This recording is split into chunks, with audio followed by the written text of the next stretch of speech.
A roseira sempre florida decorria o século XVI e Madre Teresa da Anunciada vivia recolhida no convento em cuja capela é hoje venerada a imagem do Senhor São Cristo dos Milagres. A santa religiosa passava a vida a rezar e a conseguir os meios para a construção de uma capela nova. A sua alma enchia-se de alegria ao olhar a expressiva imagem toda adornada das mais belas flores abundantes na verdejante ilha de São Miguel.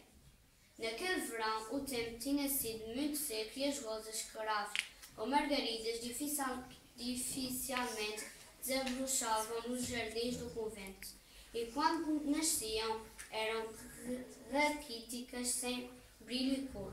Este pequeno contratempo e a falta de meios para continuar a construção da capela entristeciam a alma de Madre Teresa.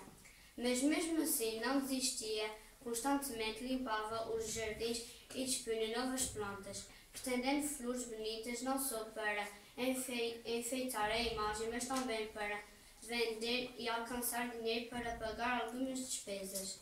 Numa manhã de quinta-feira levantou-se muito cedo, como era seu dever e hábito, ouviu missa e dirigiu-se ao jardim para cuidar das suas plantas. Aproximou-se da vara de roseira mergulhada no domingo anterior com a ideia de lhe aconchegar a terra ou de umedecer com alguma água.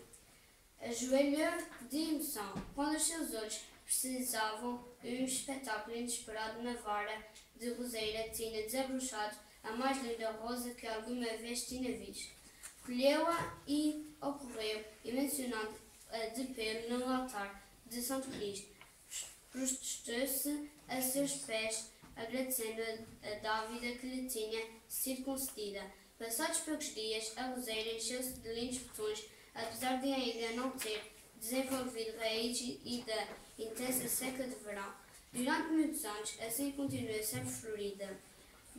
Madre Teresa morreu e a roseira, chegando ao tempo, secou-se, mas as suas raízes foram religiosamente guardadas, deixando um rebento seu e uma descendente ainda lá está na calma do jardim do Convento de Esperança, oferecendo sempre algumas rosas que as religiosas usam para pôr ao Senhor São Cristo dos Milagres ou para oferecer aos doentes do Hospital de São José, que logo se sentem confortadas.